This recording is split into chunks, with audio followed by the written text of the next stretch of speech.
A pleasant afternoon, everyone. So, for today's discussion, let's talk about Alfred McCoy political caricatures. But before that, let me introduce to you the Group 5 members. First, Jovelyn Jovilo, Ashley Montoya, Karen Lapus, CJ Canoy, and lastly, me, Danica Dinglasa. So, the topic outline: first, description of Alfred McCoy; second, description of Alfredo Roses; third, political caricatures, cartoons; fourth, analysis of the political caricatures during the American period; fifth, contribution and relevance of the documents in understanding Philippine history; next, importance of documents; lastly, the language, tone, mood, theme, and biases. What is a caricature? Is a picture, description, or imitation of a person in which certain striking characteristics are exaggerated in order to create a comic or grotesque effect. If we say caricature, it involves an art form which veered away from the classical art by exaggerating human features and poking fun at its subject. It is a departure from classical caricatures, and it formed the realistic representation. It is art caricatures. It can be found in editorial cartoons. So these particular political cartoons would speak something about the American occupation here in the Philippines during the time of the American era. These art forms, we know that cartoons are forms of art expressions, but these arts are not just simply arts. This is not just simple expressionism, but this is the symbolic presentation of the American occupation to the Philippines. So these cartoons speak something about the truth of the situation of the Filipinos and of course the Philippine nation during the time of the American occupation. So some of these political cartoons are actually somehow funny to look at, funny to see, but these are forms of media. So these are the forms of commentary about the historians, about these particular people, not targeting the authority and those who were in power during the American occupation through the use of symbolism. So the authors of these political cartoons actually manifested their opinion about the political and situation of the Philippines during the time of American.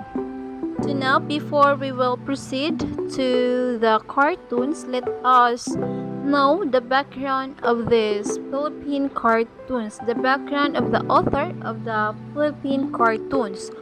We have here Alfred William McCoy. So Alfred William McCoy is currently the Harrington Professor of History at the Department of History of the University of Wisconsin in Madison. He also born on June 8, 1945 in Massachusetts, USA. He is also specialized in Philippine political history and global opium trafficking. So we have here also the partner of Alfred McCoy. We have here Alfredo Roses. He is born on April 29, 1932 in Santa Cruz, Manila. And he is a Filipino. He is an artist writer from the known Roses clan in the Philippine print media. He is the co-author of Political Caricature of American Era. He is now the journalist in Manila Times or in the famous newspaper.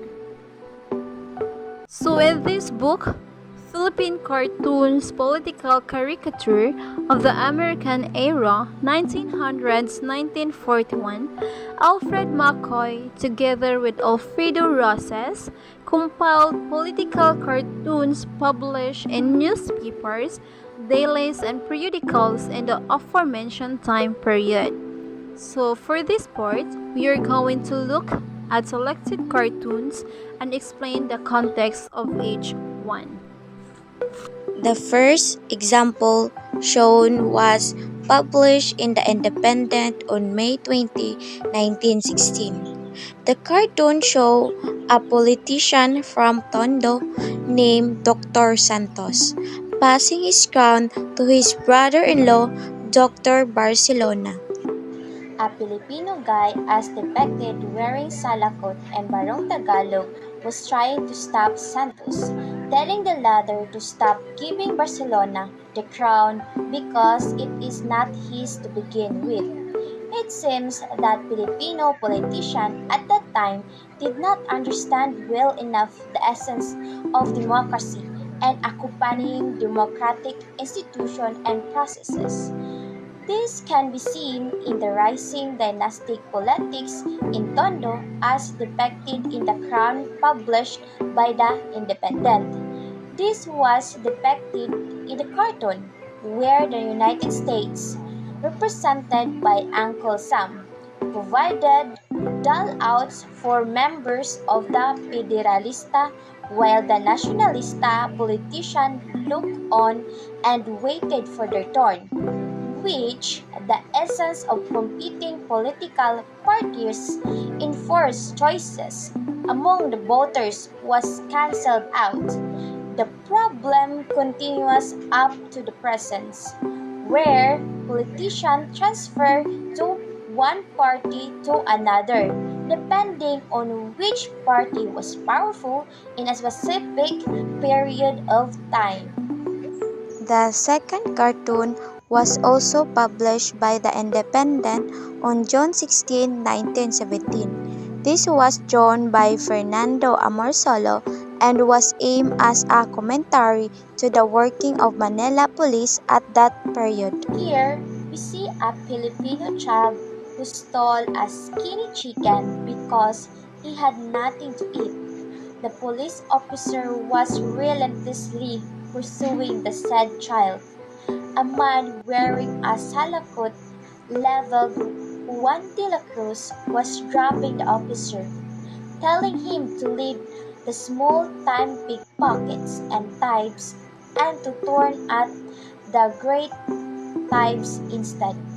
He was pointing to a warehouse containing bulks of rice, milk, and grocery products.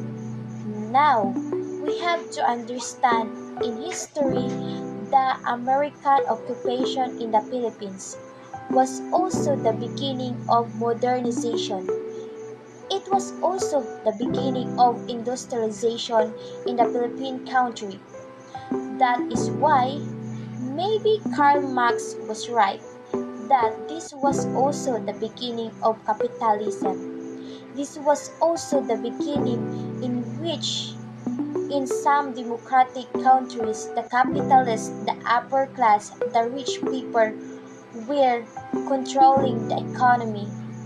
They were controlling the natural and democratic resources of a particular country, and this is what happens. It speaks of the inequality.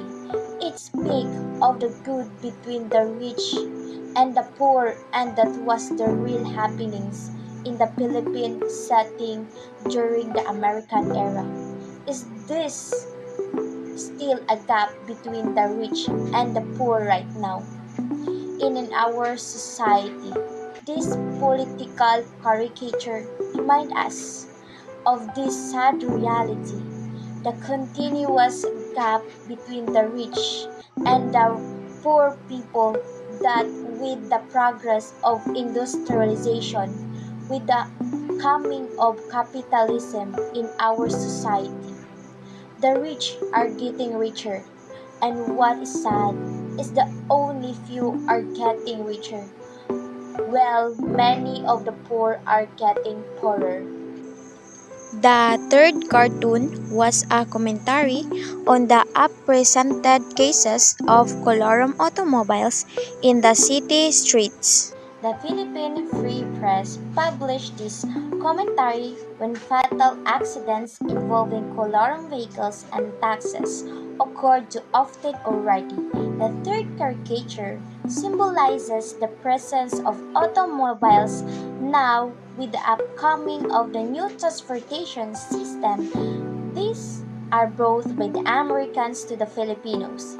It was the American who introduced the new transportation, such as the automobiles and other new transportation system that we had in the Philippines right now. So I think this is a good sign that we can thank Americans. However, with the rapidly changing society, with the rapid organization, with the rapid industrialization that happens in the Philippines during those times, which is the rules and the laws when it comes to the automobiles. This fourth cartoon depicts a cinema. Fourth cartoon, it shows a cinema setting. So as we can see, there is a blow-up police officer in the screen, delivering a message that couples are not allowed to engage in intimate activities, like kissing or making out in the theater. Two young people in the cartoon appear to be shocked or horrified to the announcement, while an older couple seems to find it amusing.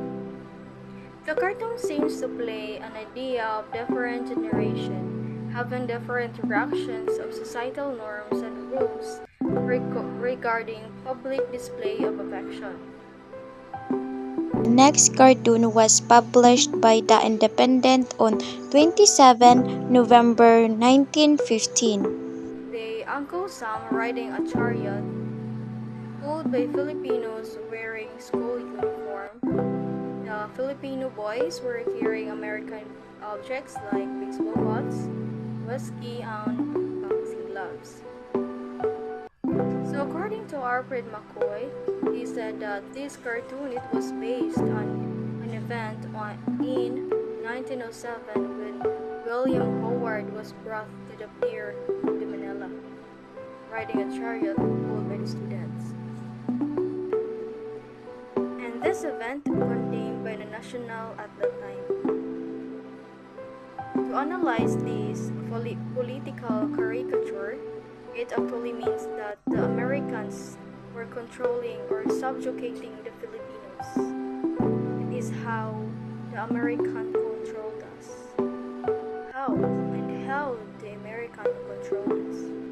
So by brainwashing the Filipinos using harmless and mentality. The last picture showed this demands the free press in 1935 editorial. As we can see in the picture that Uncle Sam rationing courage to the politicians and member of the Progresista Party known as the Federalista Party, while members of Nationalista Party look on and wait for their turn. This cartoon shows the patronage of the United States making coveted to the politicians either hold the party. And it shows us the image of what king of society and politics we had under the American occupation during this time. We can see here that these Filipinos, they are not really understand the essence of democracy. The establishment of different parties, the Nationalista Party and Federalista Party. Dito natin makikita ang competition between both parties emerging newly party, the political elite composed of rich people, that we can see that there is a politician that will transfer to the other party that is powerful. The reality of the competition between party of the politics, this political cartoons speak out the truth. So let's proceed to analysis of the political caricatures during the American period. The first analysis is the transition from the Spanish colonial period to the American occupation period demonstrated different strands of changes and shifts in culture, society, and politics. The second analysis is the selected cartoons illustrate not only the opinion of certain media outlets about the Philippine society during the American period, but also paint a broad image of society and politics under the United States. Third analysis is the transition from a Catholic-centered Spanish Filipino society to an imperial American assimilated one, and its complication were are also depicted in the cartoons. Lastly, the cartoons as illustrated the conditions of poor Filipinos in the Philippines now governed by the United States. Hi, my name is Ashley Train. So I am here to discuss about the analysis of the contribution of Alfred McCoy about his caricature of political during the American rule here in colonization in the Philippines. Alfred McCoy compiled 377 political cartoons from the American era in the Philippines. It started since 1900s to 1941 that satirized society, politics, and the transition from Spanish to American rule. So the cartoon provides insight on how Filipinos viewed the changes brought by the American and the turbulent times. So, in literature, caricatures are made by exaggerating personality and behavior, as well as physical appearance.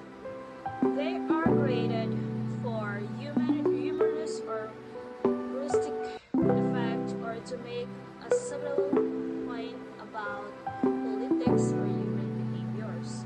So, as we can see from the previous discussion of my teammates on how or na yung mga example ng ipakita.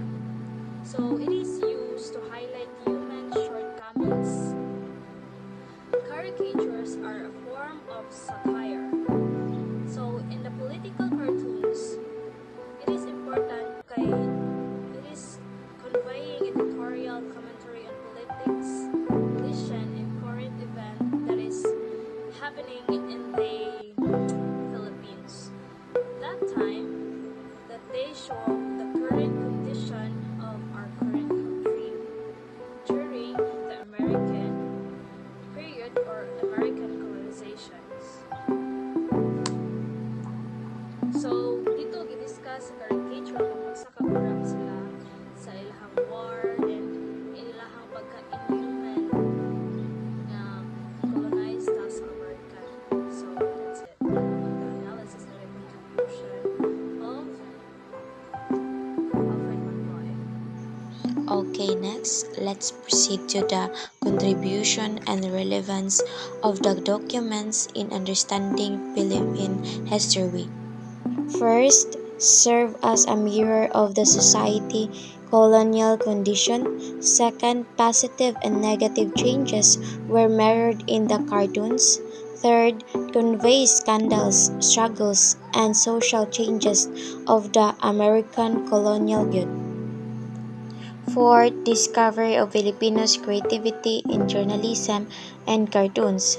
Fifth, how they use it as an act of protest or weapon in the struggle for social reform and independence.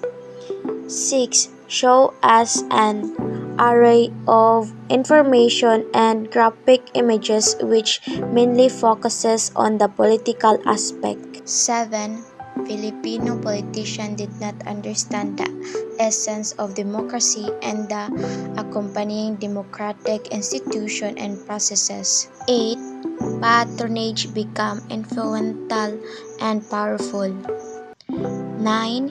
Transportation from a Catholic-centered Spanish Filipino society to an imperial America assimilated one. 10th. Sexual revolution mindset. 11th. Condition of the poor Filipinos in the Philippines.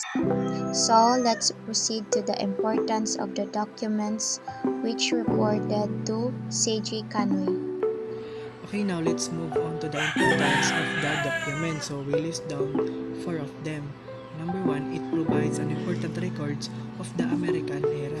So mas makita nato dito sa documents or nakastate dito kung sa mga panghitabo during the American occupation. Then they reflect the values, conflict, and important issues in the society. So makita sa nato dito sa documents kung unsay kaniadtong mga values nila, sa mga conflict and important issues na naa sa atong society. So nakastate to sa document. Then sa document is it encourages us to process opinion, information, and decision making, as well as provide entertaining perspective on the news. So dito sa documents, ma-encourage ta o unsaon ang kung sa atong opinion di ay opinion mas tabi na to dito in atong decision making also. Then provide sila entertaining perspective of the news. Then number 3 is it represent the feelings of the people, way to discuss political and social issues using arts. So our feelings, so feelings sa atong people or ato as siguro apil na so ma-discuss ang mga political issues using arts. The number 4 is the future generation will be able to have a glimpse of the past Philippine society through this cartoon. So through sa mga cartoons na ipakita ganina is ang mga karon nga mga generation mga tao is na sila idea kung sila sa past through sa pagtanaw sa katong cartoons na ipakita nila ganina. So now, let's proceed the last content, which is the language, tone, mode, theme, biases of this caricature. So, the language of this caricature is original language English, and the tone is exaggeration. They do this in order to make a point. Usually, the point is to highlight something about the character of a person, while the mood is ambivalence. The theme of this caricature, the primary reason why Alfred McCoy created the vertical caricature is to make political statement. As a cartoonist, they create this as a realistic to portray like image, while other only hint at the true appearance of a person. Caricature is based on deliberate exaggeration of a famous person distinctive features. The biases of this caricature is towards the Filipino. So, that's it for today's discussion. I hope you learned something about the Philippine political caricature by Alfred McCoy. So, once again, we are the Group 5. Thanks for watching.